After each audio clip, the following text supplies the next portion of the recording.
मैं राकेश, आपका अपना अध्यापक। पिछली कक्षा में हमने हरियाणा का जो विस्तार है उसके बारे में बात की थी। आज उसी बात को आगे लेकर चल रहे हैं।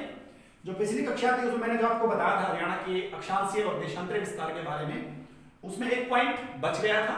आज हम उस पॉइंट की चर्चा करेंगे और फिर आगे चलेंगे। जैसा कि आप जानते हैं, हरियाणा का जो पूर्व है, पश्चिम है, उत्तर है और दक्षिण है। भारत के संदर्भ में भी आपको मैंने बताया है अपनी भूगोल की कक्षा के अंदर कि भारत का पूर्वी, पश्चिमी, उत्तरी, दक्षिणी और दक्षिणतम बिंदु कौन सा है। तो आज हम यहाँ हरियाणा के बारे में बात करेंगे कि हरियाणा के ये 4 बिंदु कौन कौन से हैं जो अंतिम माने जाते हैं हरियाणा के अंदर। तो दिशाओं के बारे में मैं आपको बता चुका हूं। ये पूर्व है, ये उत्तर है, ये पश्चिम है और यह आपका दक्षिण है। दिशाओं के बारे में मैं आपको पिछली कक्षा में बता चुका हूं। तो प्यारे बच्चों, सबसे पहले हम पूर्व की बात करते हैं। यहां जो एक जगह है जो काफी प्रसिद्ध जगह मानी जाती है, ताजेवाला। ताजेवाला एक डैम भी है, ठीक है, बांध है। ताजेवाला जो है वो यमुनानगर के अंदर है, ठीक। उसके बाद एक जगह है प्यारे बच्चों जिसका नाम है शाहपुर, ठीक है ना। शाहपुर जो है वो पंचकुला के अंदर मानी जाती है, ठीक है। और ताजेवाला जो है यमुनानगर के अंदर माना जाता है। इसके बाद एक जगह है यहां पर चौटाला गांव है, ठीक है, सिरसा के अंदर माना जाता है चौटाला गांव। ये जो हिस्सा है, ये पॉइंट, इसका जो पॉइंट है ये, और इसका पॉइंट है ये। और एक जगह का नाम है दोहा।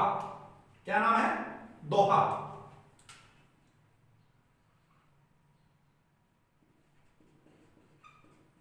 दोहा जगह का नाम है और दोहा पड़ता है प्यारे बच्चों मेवात के अंदर, ठीक है। नया नाम जो है मेवात का नूह है। तो ताजेवाला यमुनानगर के अंदर हरियाणा का पूर्वी बिंदु है। शाहपुर ये रहा, ये नहीं है, ये मैंने पंचकुला का निशान लगाया है। शाहपुर यहां पर है, ठीक है, इस हिस्से में ये रहा बिल्कुल पॉइंट पे। शाहपुर पंचकुला में है। ये उत्तरी बिंदु है हरियाणा का। चौटाला सिरसा, सिरसा के अंदर है चौटाला। ये वाला हिस्सा जो है सिरसा में है, ये वाला हिस्सा, ठीक है। और ये जो पॉइंट है ये दोहा है, ये मेवात के अंदर है, ठीक है। और नूह में ये दक्षिणी बिंदु है, ये पूर्वी बिंदु है, ये उत्तरी बिंदु है और ये पश्चिमी बिंदु है। हरियाणा के 4 बिंदु आप विशेष तौर पर ध्यान में रखेंगे कि चारों जो है वो अंतिम बिंदु है। मैं अब इसको साफ कर देता हूं।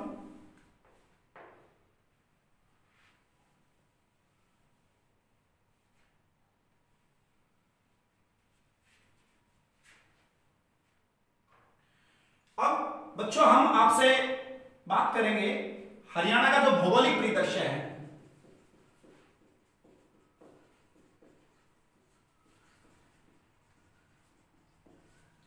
जो भौगोलिक जानकारी है उसके बारे में अब हम बात करते हैं। भौगोलिक जानकारी का मतलब होता है जो दिशाएं हैं, ठीक है ना, उसके आधार पर हरियाणा को किस परिदृश्य पर रखा जा सकता है।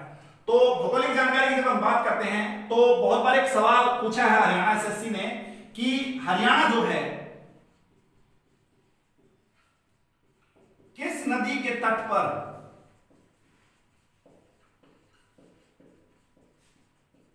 बसा था, और हरियाणा किस नदी के तट पर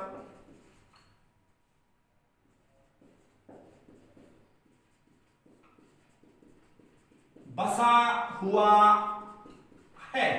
ये दोनों सवाल हैं, ये दोनों सवालों के जवाब अलग अलग आएंगे, ठीक है। तो हरियाणा किस नदी के तट पर बसा था, यह सवाल एक बार पूछा जा चुका है। तो पहले सरस्वती नदी के तट पर हरियाणा बसा हुआ था। सरस्वती नदी का जो अस्तित्व है वो अभी फिलहाल संशय में है कि वो है या नहीं है। फिलहाल पहले सरस्वती नदी जरूर हुआ करती थी। अभी भी यमुनानगर के अंदर एक गांव है रोल्लाहेरी, जहां पर सरस्वती प्रोजेक्ट चल रहा है और संरक्षित तौर पर उसको माना गया कि वहां पर अस्तित्व पाया है रोलाहेली गांव में, ठीक है ना। तो अब वो कितना कारगर होता है वो बात की बात है।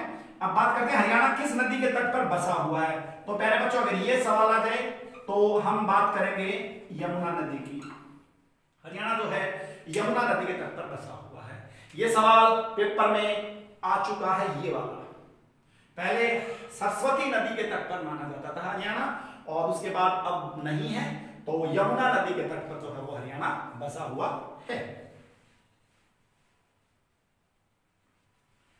एक सवाल आया था मेरे बच्चों पिछली बार जो क्लर्क के एग्जाम हुए थे और बहुत बार ये सवाल पूछा भी जा चुका, तो बहुत बार कि हरियाणा के साथ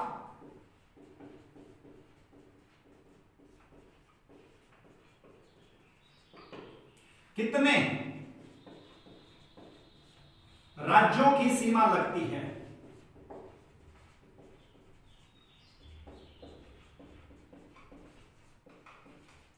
आपका जवाब होना चाहिए 5 राज्यों की सीमा लगती है।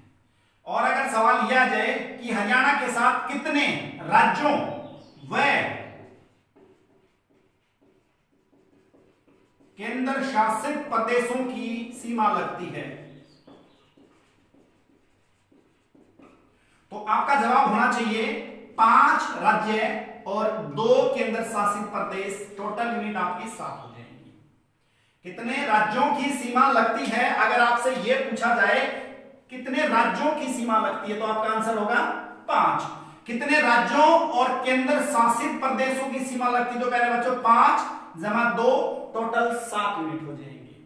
तो टोटल हरियाणा के साथ ऐसी 7 यूनिट हैं जो हरियाणा को छूती हैं। अब वो कौन कौन सी हैं उनके बारे में बात कर लेते हैं।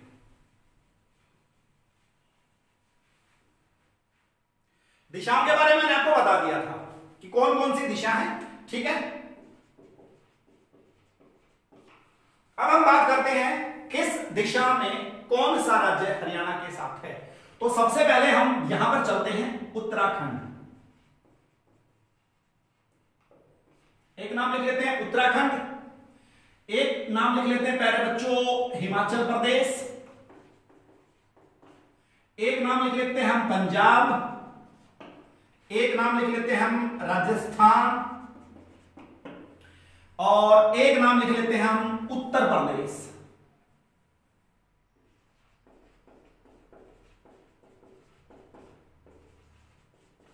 ठीक है, 1 2 3 4 और 5, ये 5 भारतीय प्रदेश हैं।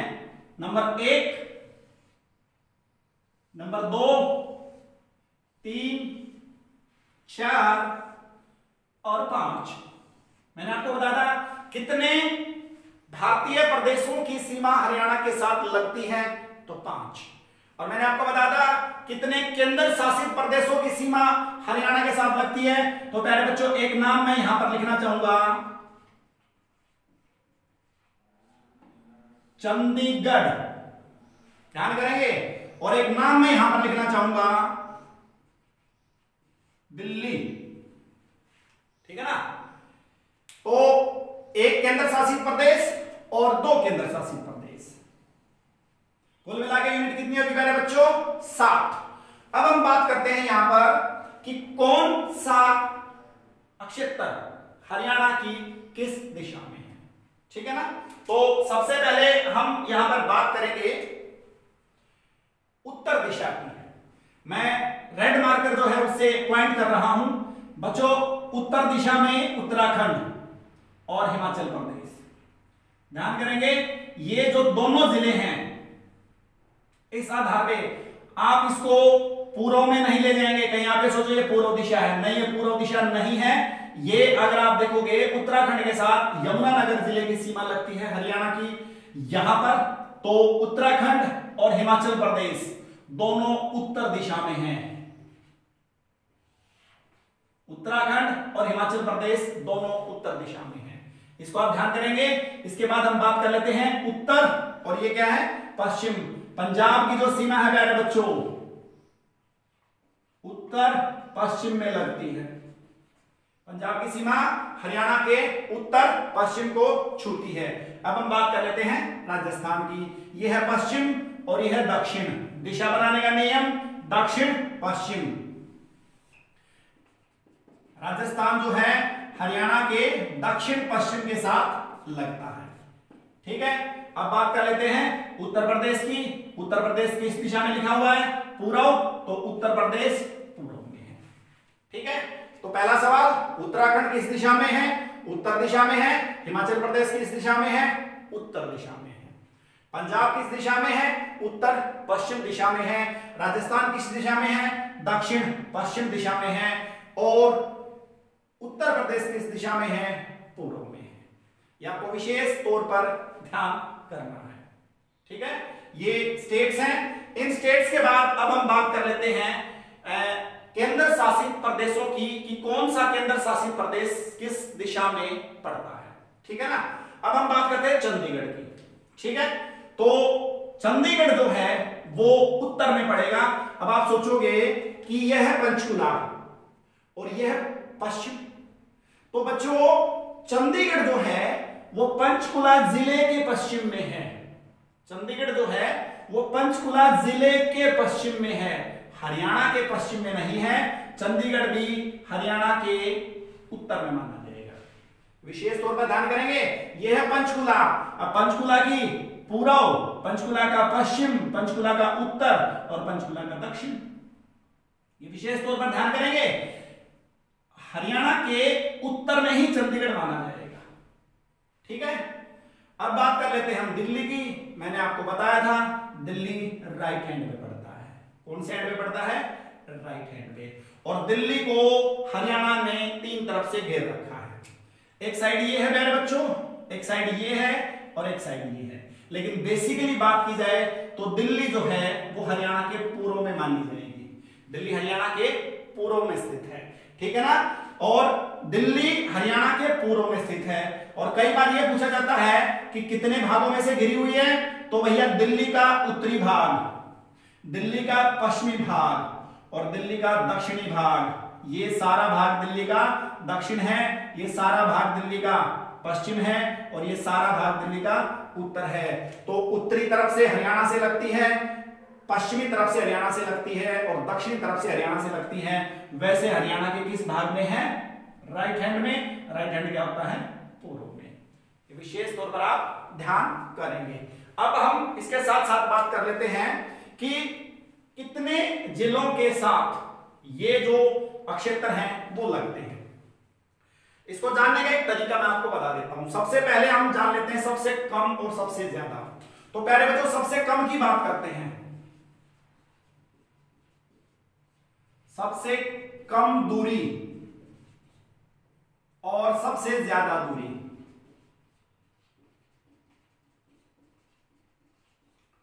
तो पहले बच्चों सबसे कम दूरी उत्तराखंड है।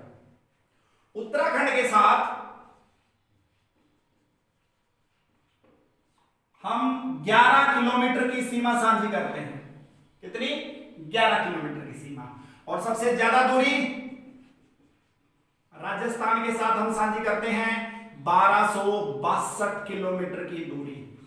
पेपर में आ चुका है प्रश्न कि सबसे कम दूरी हरियाणा किस राज्य के साथ साझी करता है? तो उत्तराखंड के साथ साझी करता है 11 किलोमीटर की। और सबसे ज्यादा दूरी किसके साथ साझी करता है? राजस्थान के साथ साझी करता है 1262 किलोमीटर की। ठीक है ना। अब हम यहां पर बात करेंगे जिलों की। मैं इनको साफ कर देता हूं।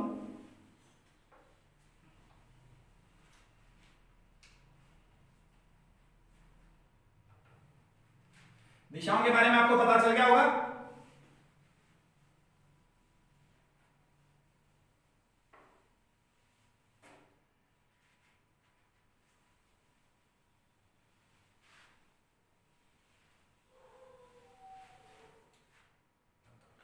अब मैं यहां लिख रहा हूं उत्तराखंड। ठीक है।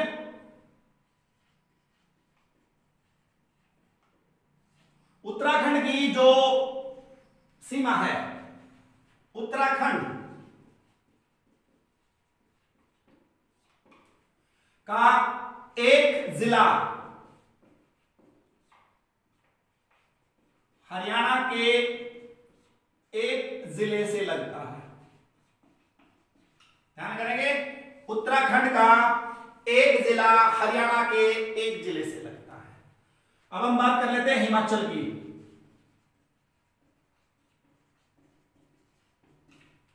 तो प्यारे बच्चों, 1, 2 और 3 यहां मैं लिखूंगा हिमाचल के 2 जिले,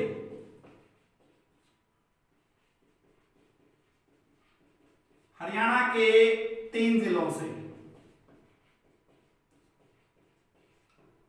समझ में आ रहा होगा आपको ये? ठीक है, उत्तराखंड हो गया है एक जिला हरियाणा के एक जिले से जो कि यमुनानगर है। हिमाचल प्रदेश के 2 जिले हरियाणा के 3 जिलों से, 1, 2 और 3। ठीक है, उसके बाद मैं बात करता हूं उत्तर प्रदेश की। उत्तर प्रदेश के 5 जिले। कितने जिले प्यारे बच्चों? 5 जिले। यह है उत्तर प्रदेश। उत्तर प्रदेश के 5 जिले, number 1, number 2, number 3, number 4, number 5, number 6, number 7। Uttar Pradesh जो है 1, 2, 3, 4, 5, 6 और यहां से इस हिस्से में 7। उत्तर प्रदेश के 5 जिले, हरियाणा के 7 जिले। ध्यान करेंगे इस चीज को, मैं काउंटडाउन में लिख रहा हूं। अब बात कर लेते हैं पंजाब की। हम यहां जाते हैं पंजाब में। पहले बच्चों, उत्तर प्रदेश के कितने जिले थे? 5। पंजाब के 6 जिले हैं। ठीक है ना, पंजाब के कितने जिले हैं? 6 जिले। कितने जिलों के साथ? Punjab number 1, Punjab number 2, Punjab number 3, number 4, number 5, number 6, number 7। 1 Panchkula, 2 Ambala, 3 Kurukshetra, 4 Kaithal, 5 Jind, 6 Fatehabad, 7 Sirsa. यहां पर भी क्या हो जाएगा? हरियाणा के 7 जिले। ठीक है, बिल्कुल काउंटडाउन में चल रही चीज। अब हम बात करते हैं यहां पर अगले वाले की, राजस्थान की। ये क्या है? राजस्थान। भैया राजस्थान के 7 जिले।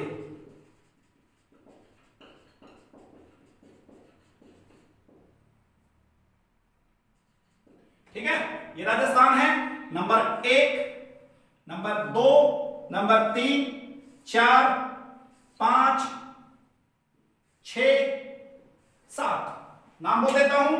राजस्थान के साथ सिरसा लगता है, फतेहाबाद लगता है, हिसार लगता है, भिवानी लगता है, महेंद्रगढ़ लगता है, रेवाड़ी लगता है और नूह या मेवात लगता है। तो 1, 2, 3, 4, 5, 6, 7।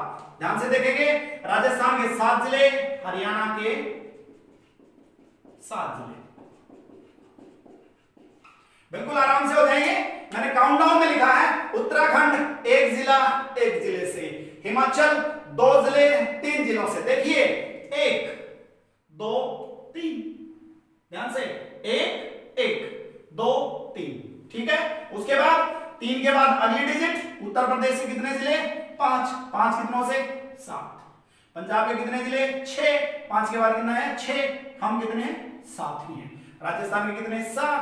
हम कितने हैं? 7 ही। तो 3 बड़े राज्य है, उत्तर प्रदेश, हरियाणा, पंजाब के साथ साथ हमारे जिले हैं और उनके हैं 5, 6 और 7। ये विशेष तौर पर आपको ध्यान करना है। इसके बाद मैं इसको साफ कर रहा हूं। साफ करने के बाद मैं केंद्र शासित प्रदेशों के बारे में और बताऊंगा। मैं एक बार इसको साफ कर देता हूं।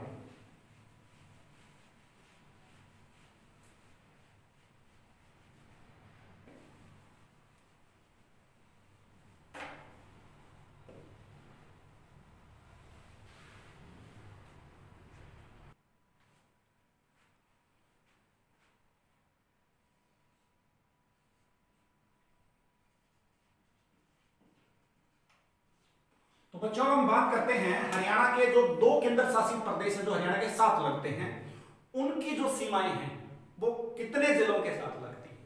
तो सबसे पहले हम हरियाणा की राजधानी की बात कर लेते हैं, चंडीगढ़ की।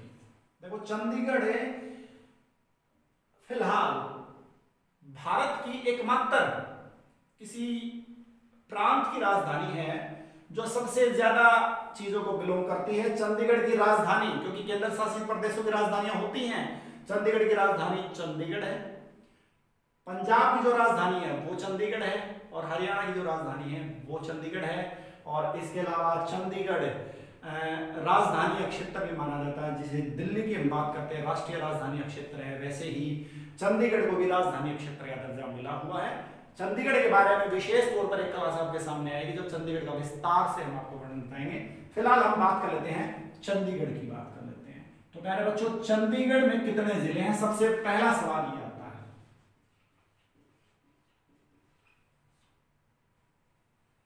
चंडीगढ़ में कितने जिले हैं, सिर्फ एक यही बात करेंगे हम फिलहाल। तो मैं आपको बता देता हूं चंडीगढ़ में सिर्फ एक जिला है और जिसका नाम है चंडीगढ़, ठीक है ना।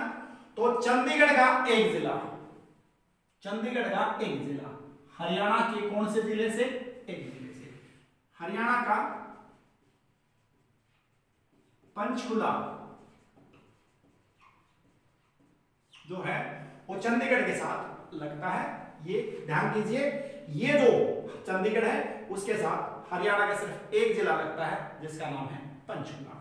अब बात कर लेते हैं हम दिल्ली की। दिल्ली के बारे में मैंने आपको बताया था, दिल्ली हरियाणा के पूर्व में पड़ती है और दिल्ली 3 तरफ से हरियाणा से घिरी हुई है। वो 3 तरफ कौन कौन से हैं मैं यहां पर बनाना चाहूंगा। दिल्ली, ठीक है भाई। तो हरियाणा ऐसे लगा हुआ है। अब सबसे पहले हम दिल्ली का मैप बनाते हैं। ये जो दिल्ली है, दिल्ली का ये हिस्सा है पूर्व, दिल्ली का ये हिस्सा है उत्तर, दिल्ली का ये हिस्सा है दक्षिण और दिल्ली का ये हिस्सा है पश्चिम। तो अब ध्यान करना है कि दिल्ली के साथ हरियाणा के कितने जिले लगते हैं और दिल्ली के कितने जिले हैं। तो सबसे पहले तो मैं बता देता हूं, उत्तर दिल्ली एक जिला है, उत्तर दिल्ली। एक दूसरा जिला मैं आपको बताता हूं, दक्षिण दिल्ली। एक तीसरा जिला मैं आपको बता देता हूं, पश्चिम दिल्ली। कितने जिले हो गए भाई, 1 2 3, उत्तर दिल्ली, दक्षिण दिल्ली और पश्चिम दिल्ली। अब हम बात करते हैं ऐसे और ऐसे। एक जिला हम दिल्ली का बना देंगे प्यारे बच्चों, उत्तर पश्चिम दिल्ली। कितना, उत्तर पश्चिम दिल्ली। और एक जिला हम बना देंगे प्यारे बच्चों, दक्षिण पश्चिम दिल्ली। 4 और 5, कितने जिले हो गए, 5। उत्तर दिल्ली, दक्षिण दिल्ली, पश्चिमी दिल्ली, उत्तर पश्चिम दिल्ली और दक्षिण पश्चिम दिल्ली। टोटल कितने जिले, दिल्ली के 5 जिले। दिल्ली के कितने जिले भाई, 5 जिले,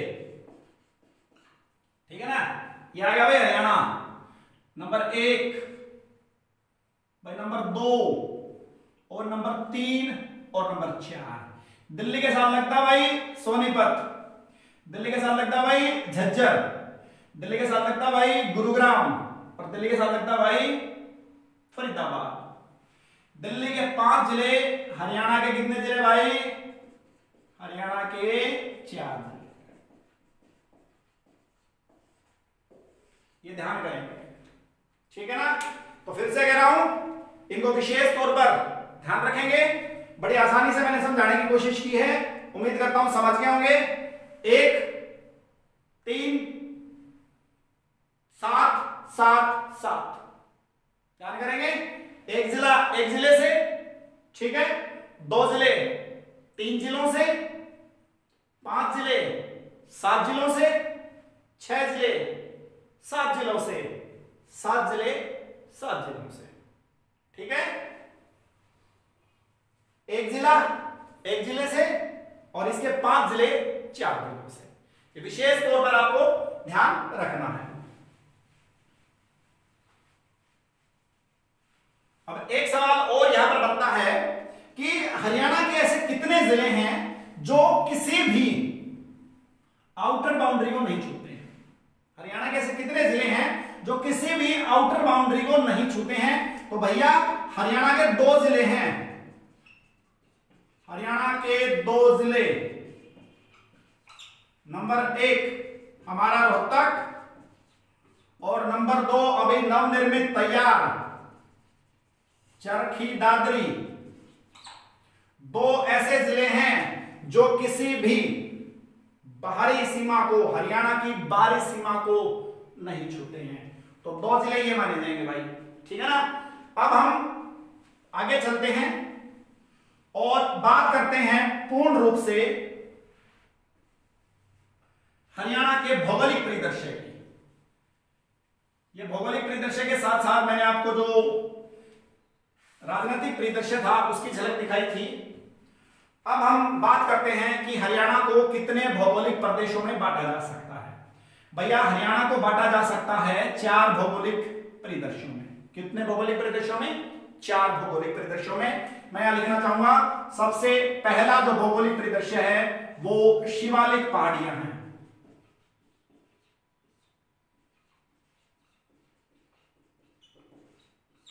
हम इसी के बारे में विस्तार से वर्णन करेंगे, शिवालिक की पहाड़ियां। अब हम बात करते हैं हरियाणा के राइट हैंड की तरफ चलते हैं। राइट हैंड में क्या है प्यारे बच्चों? जब इसकी हम बात करते हैं तो उत्तर पूर्वी हरियाणा। सवाल आया था हरियाणा एसएससी में, शिवालिक की जो पहाड़ियां हैं वो हरियाणा के किस भाग में फैली हुई हैं? तो आपका सवाल का जवाब क्या होगा? उत्तर पूर्वी हरियाणा में फैली हुई है। ये जो हिस्सा है, इस हिस्से में शिवालिक की पहाड़ियां फैला हुआ है। हिमालय का निम्न हिमालय का भाग है, नोट हिमालय का।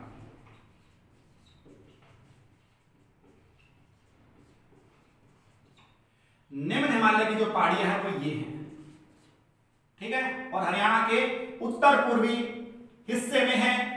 हरियाणा एसएससी ये सवाल पूछ चुका है, ठीक है।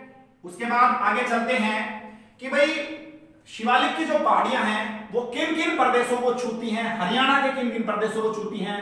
तो भैया पंचकुला को छूती हैं, अंबाला के साथ और यमुनानगर के साथ, ठीक है ना। 3 जिलों के साथ, 3 जिलों में जो शिवालिक रेंज है वो पाई गई है।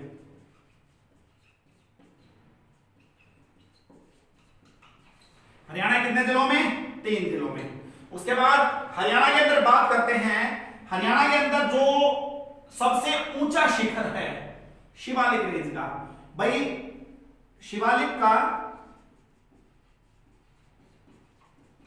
सबसे ऊंचा शिखर हरियाणा में, ध्यान करेंगे हरियाणा में, तो भाई उसका नाम है करो। भैया बहुत बार पेपर में आया है, जबरदस्त तरीके से यह सवाल रिपीट हुआ है पेपर में। कौन सा पर्वत शिखर है? करो। कितना उसका ऊंचाई है? 1500 मीटर। किस जिले के अंदर है? पंचकुला में। प्रमुख नाम क्या है इन पहाड़ियों का? कौन सी पहाड़ियां हैं? मोरनी की पहाड़ियां। यह सवाल बहुत बार पेपर में आया है। शिवालिक का सबसे ऊंचा शिखर हरियाणा के अंदर कौन सा है? करो है। कितना ऊंचा है? 1514 मीटर ऊंचा है। कौन से जिले में है? पंचकुला जिले के अंदर है। कौन सी रेंज है? मोरनी की रेंज है। जेबीटी एचटेट में भी लास्ट ईयर ये सवाल पूछा गया था, लास्ट टू लास्ट ईयर ये सवाल पूछा गया था, और हरियाणा एसएससी ने बहुत बार इस सवाल को रिपीट किया है। अब प्रमुख सवाल एक और आ जाता है, मैं उसको यहां लिखना चाहूंगा क्योंकि जगह नहीं है, मैं यहां लिख रहा हूं। कई बार पूछा जाता है जो शिवालिक की जो रेंज है वो कितनी ऊंची है? तो बच्चों वो 900 से 2300 मीटर ऊंची है। शिवालिक जो रेंज है उसकी हरियाणा के अंदर जो ऊंचाई है वो कितनी ऊंचाई है? वो 900 से 2300 मीटर है। और औसत ऊंचाई कितनी है? औसत ऊंचाई है भाई 1100 मीटर, और ये पूछी जा चुकी है हरियाणा एसएससी द्वारा। ये सवाल हरियाणा एसएससी द्वारा पूछा चुका है, और ये सवाल भी हरियाणा एसएससी द्वारा, हरियाणा स्टाफ सिलेक्शन कमीशन द्वारा ये पूछा जा चुका है। इसके अलावा एक और सवाल जो बहुत बार पूछा गया है हरियाणा एसएससी द्वारा कि हरियाणा के किस भाग में सबसे ज्यादा बारिश होती है, तो मैं बता देता हूं प्यारे बच्चों, हरियाणा के उत्तर पूर्वी हरियाणा में, हरियाणा के शिवालिक की रेंज में सबसे ज्यादा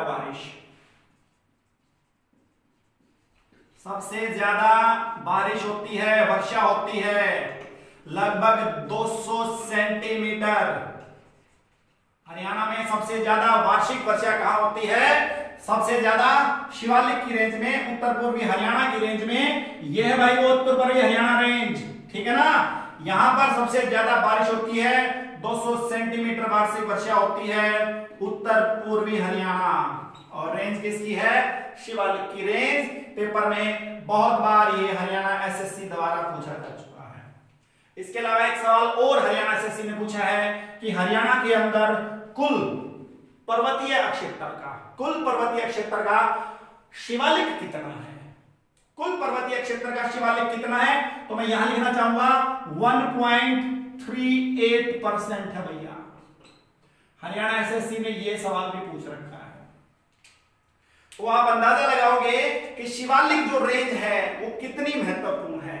900 से 2300 मीटर ऊंची, 1100 मीटर औसत ऊंचाई, 1.38 टोटल हरियाणा के पहाड़ी एरिया का 1.38, उत्तर पूर्वी हरियाणा निम्न हिमालय की रेंज है। 3 जिलों में शिवालिक की जो रेंज है वो फैली हुई है। हरियाणा के अंदर सबसे ऊंचा जो पर्वत शिखर है क्रो है, 1514 मीटर है। मोरने की पहाड़ियों के अंदर पंचकुला डिस्ट्रिक्ट में सबसे ज्यादा बारिश यहां पर पाई गई है, 200 सेंटीमीटर वार्षिक वर्षा। ये 200 सेंटीमीटर वार्षिक वर्षा बच्चों हरियाणा के अंदर है और उत्तर पूर्वी हरियाणा में है, ठीक है ना। एक बार इसको उतार लीजिए, फिर आगे चलते हैं।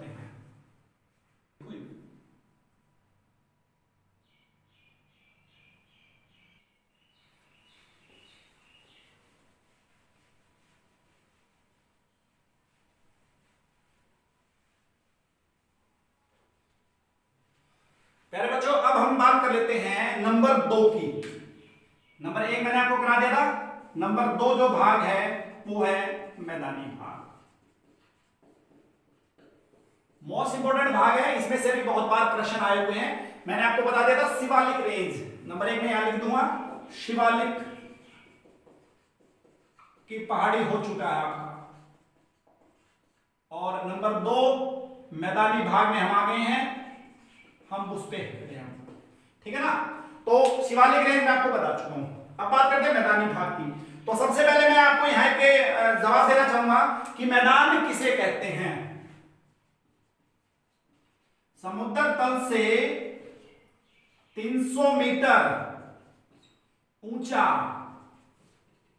भूभाग मैदान कहलाता है। पहला सवाल आपका यहां पर यह बनता है कि मैदान की डेफिनेशन क्या है, ठीक है ना। समुद्र तल से 300 मीटर का ऊंचा भूभाग क्या कहलाता है? मैदान कहलाता है। अब हम बात कर लेते हैं इस मैदानी भाग के फैला कहां कहां है, तो मैं इसको साफ कर देता हूं। तो प्यारे बच्चों, यह फैला हुआ है उत्तर से दक्षिण, ध्यान करेंगे, उत्तर से दक्षिण, ठीक है। और यह है यमुना व घग्गर नदी के मध्य। अब जो घग्गर नदी है और जो यमुना नदी है, ध्यान कीजिए, उत्तर से लेकर दक्षिण तक फैला हुआ है। हरियाणा के कुल विस्तार का 90.76% है भाई। शिवालिक के बारे में मैंने आपको बताया था, कितना था शिवालिक? मैंने बताया था 1.38% टोटल पहाड़ी एरिया का, और यह कितना है 93.6 0.76%। यमुना व घग्गर नदी के जो मध्य फैला हुआ ये समस्त जो हिस्सा है। इसके अलावा मैं आपको एक चीज और बता देता हूं, घग्गर नदी, ठीक है, घग्गर नदी, मारकंडा नदी और टांगरी नदी, ये प्रमुख जो 3 नदी हैं वो शिवालिक रेंज से निकलती हैं। इससे पहला वाला जो टॉपिक था, ये सवाल भी हरियाणा सेशन ने पूछा है कि कौन कौन सी नदियां निकलती हैं, तो घग्गर नदी, टांगरी नदी और मारकंडा नदी इसी रेंज से निकलती हैं। अब हम यहां पर बात कर लेते हैं इन भागों की। तो पहला सवाल ये बन गया, दूसरा सवाल कहां से कहां तक फैला हुआ है, तीसरा सवाल कितने परसेंट है, और उसके बाद अगला सवाल इस मैदानी भाग की जो ऊंचाई है वो कितनी है। जो टोटल भाग हमारा बना हुआ है जो 93.76 है उसकी औसत ऊंचाई कितनी है। भाई औसत जो ऊंचाई है वो है 300 मीटर, यानी कि समुद्र तल से ऊंची जो 300 मीटर की डेफिनेशन है वो इस पर ठीक बैठती है। वैसे ऊंचाई कितनी है, वैसे ऊंचाई मानी जाती है 700 से 900 मीटर। ध्यान करेंगे, ये ऊंचाई 700 से 900 मीटर अलग अलग स्थानों पर बनी हुई है, और इसको औसत ऊंचाई निकालेंगे तो कितनी हो जाएगी, 300 मीटर ये हो जाएगी। ठीक है, तो मैदानी भाग। इसके बाद अब हम यहां पर बात करते हैं इस मैदानी भाग में जो नदियां हैं, प्रमुख नदी घग्गर और मारकंडा। सवाल आया था कि घग्गर जो नदी है उस नदी के द्वारा जो मैदानी क्षेत्रों में जो कुछ आकृतियां बनाई जाती हैं उन आकृतियों को क्या कहते हैं, तो उसका नाम है भाई नल्ली। और मारकंडा नदी द्वारा जो बनाई जाती है उसको क्या बोलते हैं, बेट। ये विशेष तौर पर आप ध्यान करेंगे, घग्गर नदी द्वारा बनाया गया जो क्षेत्र है वो नल्ली कहलाता है, और मारकंडा नदी द्वारा जो बनाया गया क्षेत्र है वो बेट कहलाता है। ये हरियाणा एसएससी द्वारा पूछा जा चुका है। ठीक है ना, अब इसको मैं साफ करना चाहूंगा।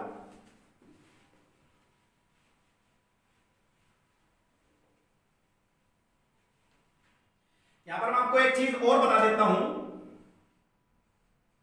कि ये जो मैदान बनाया गया है घग्गर और यमुना नदी के मध्य जो मैदान है, इस मैदान को खादर व बांगर के नाम से भी जाना जाता है।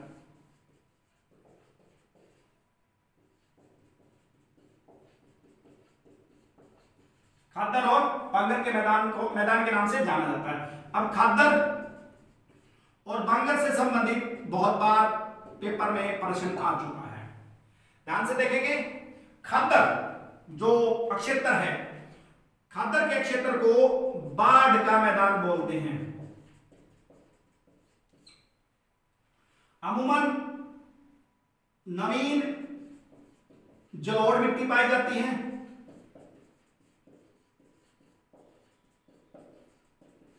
नवीन जलोढ़ मिट्टी का क्षेत्र है, ठीक है भाई, और ज्यादा उपजाऊ है। नवीन जलोढ़ मिट्टी का क्षेत्र है और ज्यादा उपजाऊ है। खादर में बाढ़ आती है, पेपर में बहुत पूछा जाता है कि बाढ़ कौन से मैदान में आती है। खादर में बाढ़ आती है, बाढ़ आती है तो ये थोड़ा सा नीचा मैदान है। ठीक है, अब उसके बाद हम बांगर की बात कर लेते हैं। बांगर में बाढ़ नहीं आती भाई। अब ये मत मान के चलियो कि बाढ़ आती ही नहीं। बाढ़ का नहीं पता कहां जाए, बाढ़ आ जाए हिमालय पर्वत पे, ऊंचा हो या नीचा हो, बाढ़ भी देखती कहानी है। लेकिन अमूमन अगर माना जाए, पिछले कुछ सालों की अगर हम बात करें तो थार या मुस्तल में बाढ़ आने लग रही है, लेह लद्दाख में बाढ़ आई हुई है, हर हिस्से में बाढ़ आ जाती है। तो आप ये मान के ना चलें कि यहां बाढ़ नहीं आती है, लेकिन माना यह गया है कि जब बाढ़ आएगी तो सबसे ज्यादा इफेक्टेड एरिया ये होगा, बाढ़ आती भी होगी यहां। ठीक है, लेकिन फिलहाल ये माना जाता है कि बांगर के मैदानों में बाढ़ नहीं आती है। अभी बाढ़ नहीं आती तो नई मिट्टी नहीं आती, तो नई नहीं आती तो किसी मिट्टी है भाई, पुरानी जलोढ़ है। कौन सी है, पुरानी जलोढ़ मिट्टी है ये। और ये ज्यादा उपजाऊ है, ये कम उपजाऊ है। ये मत मानियो कि बांगर उपजाऊ ही नहीं है, उपजाऊ है लेकिन अपेक्षाकृत खादर से कम उपजाऊ है। तो ज्यादा बाढ़ आती है, नवीन मिट्टी नई मिट्टी साफ लेके आती है, जलोढ़ मिट्टी का क्षेत्र है, ज्यादा उपजाऊ है। बाढ़ नहीं आती, यही मान के चलेंगे, पुरानी जलोढ़ मिट्टी है क्योंकि बाढ़ नहीं आती है और कम उपजाऊ है। ठीक है ना। तो मैदानी भाग मैंने आपको करा दिया, शिवालिक भाग मैंने आपको करा दिया। इसके बाद हम आगे चलते हैं।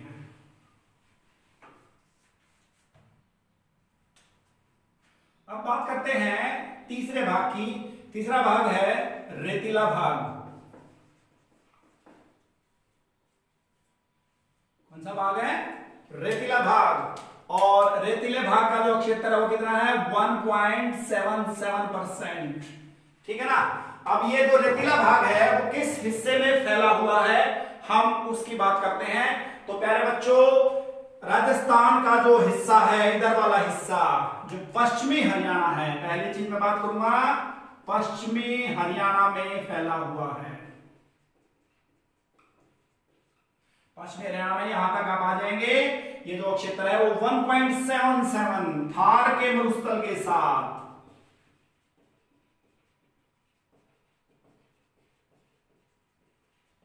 ठीक है ना। टोटल हिस्सा है 1.77%। अब यहां पर एक और बात है जो हरियाणा से ने सवाल पूछा था कि बावड़ी किसे कहते हैं? बावड़ी। पहले बच्चों, ये जो मैदान है वो बना कैसे है? सबसे पहले ये सवाल पूछा जाता है, ये मैदान बना कैसे है? जब हवाएं चलती हैं, उन हवाओं के चलने से जो रेत है, रेत के उड़कर चले जाने से बालू के टिब्बों का निर्माण हुआ। किनका निर्माण हुआ? बालू के टिब्बों का निर्माण। और इन्हीं बालू के टिब्बों से यह जो क्षेत्र है वो तैयार हुआ है। और हरियाणा एसएससी ने पूछा था कि पश्चिमी हरियाणा के अंदर बालू के जो टिब्बे हैं, उन टिब्बों की वजह से वहां पर जो झील बन जाती है, उन बालू की झीलों को क्या बोला जाता है? उनको बोला जाता है बावड़ी। ध्यान करेंगे, उनको बावड़ी बोला जाता है। पेपर में आ चुका है। रेत के उड़कर चले जाने से बालू के टिब्बों का निर्माण होता है और बालू के टिब्बों के मध्य जो झीलें बन जाती हैं, जब कभी कभी यहां पर बारिश होती है तो उन झीलों में पानी इकट्ठा हो जाता है। उन झीलों का नाम क्या दिया गया है? बावड़ी दिया गया है। यह जो हिस्सा है वो किन किन नक्षत्र को छूता है? वो भाई हिसार को छूता है। माफ कीजिए, सिरसा, हिसार, भिवानी और महेंद्रगढ़, ये जो डिस्ट्रिक्ट्स हैं पश्चिमी हरियाणा के, इन हिस्सों को जो रेतीला भाग है वो छूता है। ठीक है ना। अब यहां पर एक सवाल और आया हुआ था।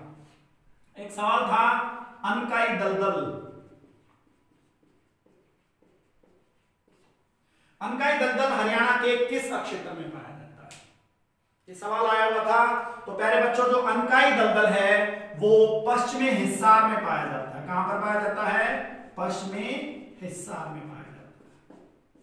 तो इसको विशेष तौर पर आप ध्यान करेंगे, जो अनकाई दलदल है यह हिसार, और यह हिसार का जो पश्चिमी हिस्सा है, इस पश्चिमी हिस्से के अंदर क्या पाया जाता है? अनकाई दलदल पाया जाता है। यह सवाल पूछा जा चुका है पेपर के अंदर कि जो अनकाई दलदल है वो कहां पाया जाता है? तो वो पश्चिमी जो हिस्सा है उस क्षेत्र में पाया जाता है। एक सवाल और आया हुआ था, तरंगित बालू का मैदान।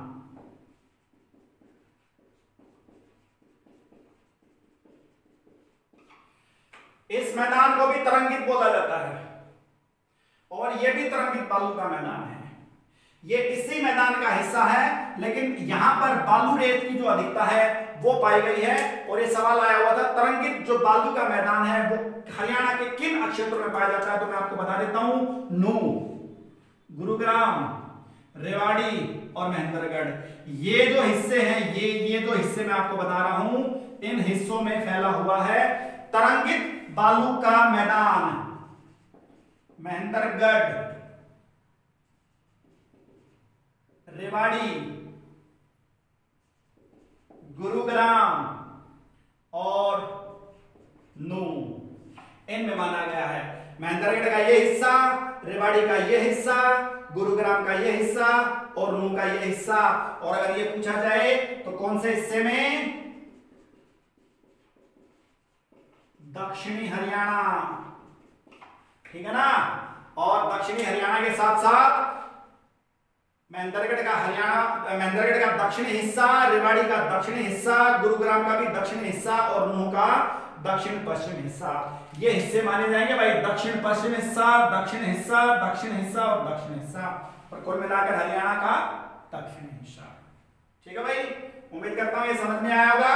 पश्चिमी हरियाणा के अंदर ये फैला हुआ है, थार के मरुस्थल के साथ लगता 1.77% जो क्षेत्र है वो लगता है। ये 4 जिले सिरसा, ठीक है ना, हिसार, भिवानी और महेंद्रगढ़ को यह छूता है। थोड़ा बहुत हिस्सा जो फतेहाबाद है उसको भी टच करता है, लेकिन प्रमुख 4 जिले हैं। और अनकाई दलदल पेपर में आ चुका है। बालू के टिब्बों से निर्मित जो मैदान के अंदर झीलें होती हैं उनको क्या बोलते हैं? बावड़ी बोलते हैं। आगे चलते हैं।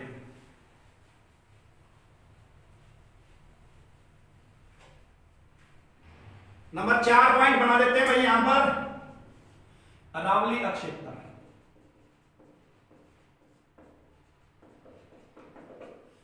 1.38, 93.76, 1.77 और अब हम बात करते हैं 3.09% की। टोटल कितना हो गया भाई?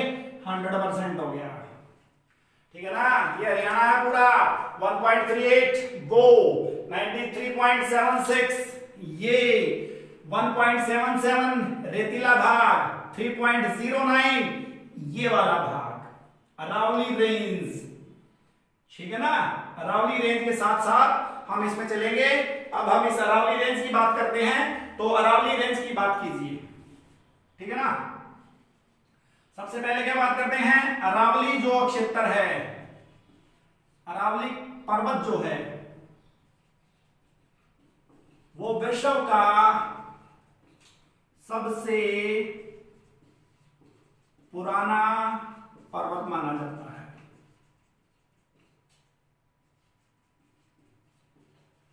ठीक है ना, ये विशेष तौर पर ध्यान करेंगे।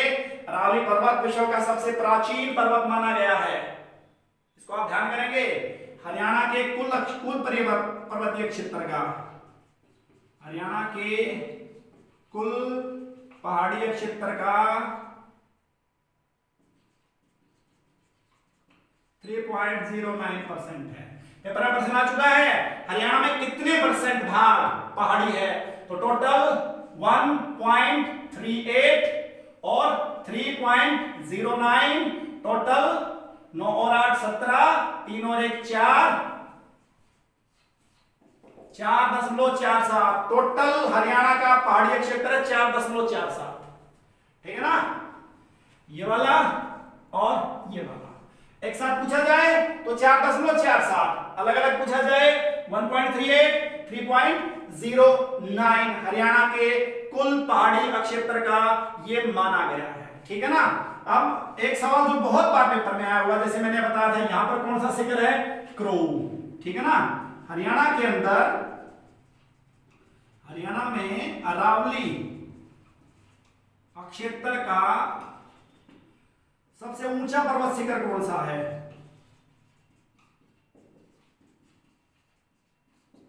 ठीक है ना, वो है भाई कुलताजपुर।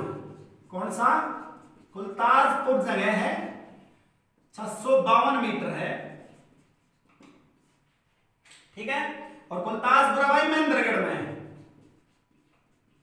और महेंद्रगढ़ के क्या में?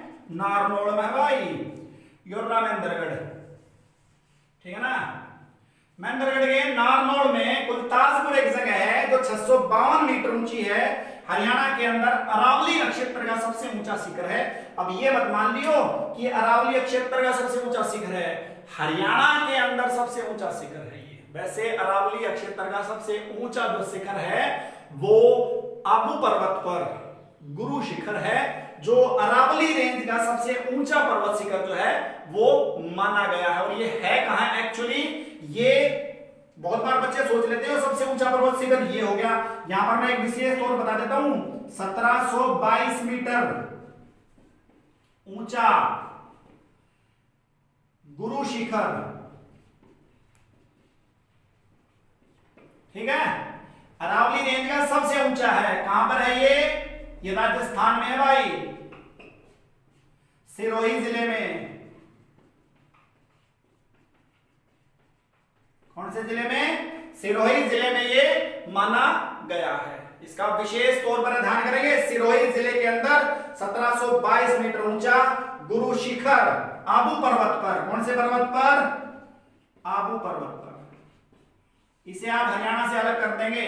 बहुत से बच्चे ये सोच लेते हैं कि हरियाणा के अंदर ही है सबसे ऊंचा पर्वत शिखर। ना, हरियाणा के अंदर अरावली का, वैसे ऑल ओवर में अरावली की अगर हम बात करते हैं तो 1722 मीटर ऊंचा गुरु शिखर है राजस्थान के अंदर, सिरोही जिले में आबू पर्वत पर। यह सबसे ऊंचा पर्वत शिखर जो है वो माना गया है। ठीक है भाई, इसको आप विशेष तौर पर ध्यान करेंगे। तो आज का जो विषय है वो यही समाप्त हो जाता है। उम्मीद करता हूं कि मैं आपको समझाने में कामयाब रहा हूंगा। अगर कोई समस्या रह गई है तो आप मुझे बताएंगे जरूर, ठीक है ना। कमेंट कर दिया और भाई, काफी मेहनत करते हैं हम आप लोगों के लिए, तो कमेंट करके कम से कम ये जरूर बताया करो कि सर ये कमी रह गई है, ठीक है।